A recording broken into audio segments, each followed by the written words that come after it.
ফারহান সাদিক ষষ্ঠ শ্রেণী আজিমুদ্দিন উচ্চ বিদ্যালয়। আমরা একটু অভিনন্দন জানাতে চাই। শুভেচ্ছা জানাচ্ছি আমাদের কিশোরগঞ্জ গ্লোবাল ফোরাম কিশোরগঞ্জ সংগঠনের পক্ষ থেকে। তোমরা যারা বৃত্তি পেয়েছো, আমরা আশা রাখি আগামী দিন তোমরাই নেতৃত্ব দিবে এদেশের এই জাতির। কিন্তু আমরা প্রত্যাশা রাখি, বরাবরের মতোই বলতে চাই, ভালো মানুষ হয়ে তোমরা গড়ে উঠবে। ধন্যবাদ জ্ঞাপন করছি যারা এই গ্লোবাল ফোরাম অফ কিশোরগঞ্জে অসামান্য অবদান রেখেছেন, ওনাদেরকে অত্যন্ত কৃতজ্ঞতার সাথে স্মরণ করছি। ওনাদের এমন মহতী উদ্যোগ আমাদের কিশোরগঞ্জকে তথা এই জাতিকে অনেক দূর এগিয়ে নেবে। ওনাদেরকে অন্তঃস্থল থেকে অনেক ধন্যবাদ জ্ঞাপন করছি। এই গ্লোবাল ফোরাম এই সব কিছু আগে আমরা জানতাম না, এটার সম্বন্ধে কোনো অভিজ্ঞতা ছিল না। হঠাৎ জানতে পেরেছি, আগে ফর্ম দিয়ে বৃত্তি পরীক্ষা দিয়েছে, এই সম্বন্ধে কোনো আইডিয়া ছিল না। এগুলি করে যে বাচ্চাদের যে একটা আগ্রহ হয়। কিশোরগঞ্জ গ্লোবাল ফোরাম অফ কিশোরগঞ্জকে যারা এমন একটা ভালো উদ্যোগ নিয়েছে এবং আমাদেরকে অনুপ্রেরণা দিয়েছে ভালো করে পড়ালেখা করার এবং বই পড়ার, যাতে বই পড়ে আমরা জানতে পারি, যাতে সোশ্যাল মিডিয়ায় আমরা একটা না হয়ে বই পড়ে নিজের যোগ্যতা অর্জন করতে পারি, স্কিলটা ডেভেলপ করতে পারি। তারপর আমি সবাইকে ধন্যবাদ দিতে চাই। কিশোরগঞ্জ গ্লোবাল ফোরাম কর্তৃক আয়োজিত এই শিক্ষাবৃত্তি পরীক্ষার মধ্যে বৃত্তি পাওয়ার পর ভালো লাগতেছে। আজকের এই বৃত্তি পরীক্ষার এই অনুষ্ঠানে আসার পর আমি যা যা জানতে পারলাম এই আলোচনা থেকে, তা হচ্ছে জীবনে যদি একটা বড় উদ্দেশ্য থাকে, বড় পারপোজ থাকে, আর সেই পারপোজের প্রতি যদি আমরা দৃঢ় প্রতিজ্ঞ, অধ্যাবসায়ী আর আত্মবিশ্বাসী থাকি, তাহলে অনেক কিছুই করা সম্ভব। আল্লাহ তাআলার পরিকল্পনায় আমি এই বৃত্তিটা পেয়েছি, আল্লাহ তাআলার রহমতে। এরপর আমি এই গ্লোবাল ফোরাম অফ কিশোরগঞ্জে সকলকে ধন্যবাদ জানাই এমন একটি উদ্যোগ নেওয়ার জন্য, যা আমাদেরকে পড়ালেখার প্রতি অনুপ্রেরণা যোগায়, এবং স্যারদেরকে ধন্যবাদ।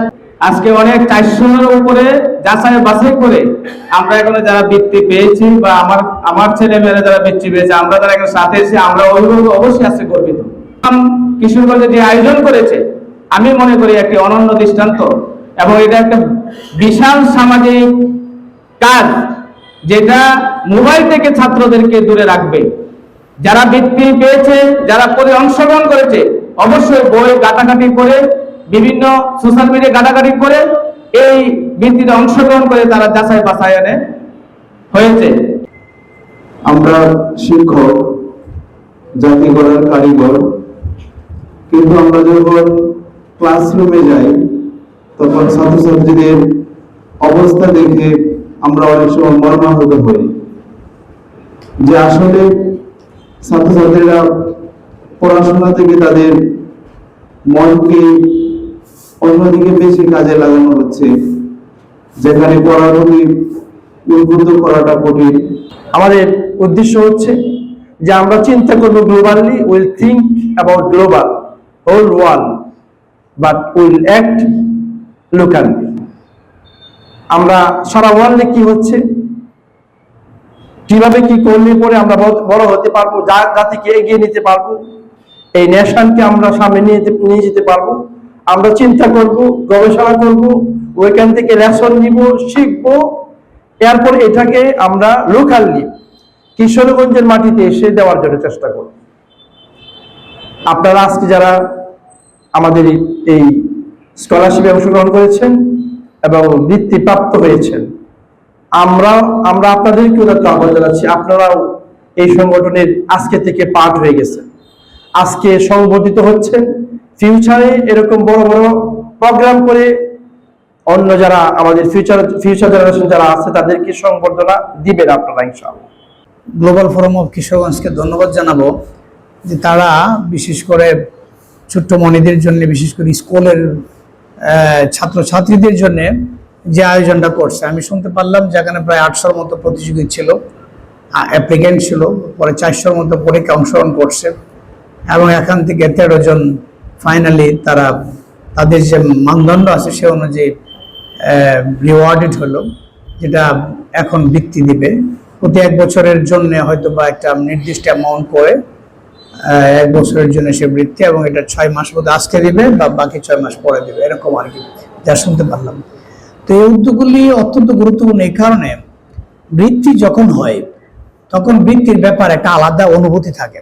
আমি যখন প্রাইমারি স্কুলে পড়তাম, প্রাইমারির বৃত্তি পাইছি, এই অষ্টম শ্রেণীর বৃত্তি পাইছি, তখন মানে আলাদা আর একটা শিহরণ জেগে উঠতো। মানে আমার মনে পড়ে, এখনো মনে পড়তেছে এই জিনিসগুলো, বৃত্তির কথা শুনলেই একটা গায়ে শিহরণ আসে, যে আলাদা আলাদা একটা ব্যাপার, একটা মর্যাদারও ব্যাপার যখন ওই বৃত্তিগুলি আমরা পাইতাম। এখানে অ্যামাউন্টটা গুরুত্বপূর্ণ না, ওই যে বৃত্তি পাওয়াটা এটা একটা স্বীকৃতি, এটা একটা বড় ধরনের মানে প্রাপ্তি। এই যে এতগুলি লোকের মাঝে পরীক্ষা দিয়ে যারা বৃত্তি পাইছে বা পেতে যাচ্ছে, তো এই যে পাওয়াটা, এই অনুভূতিটাই ভিন্ন।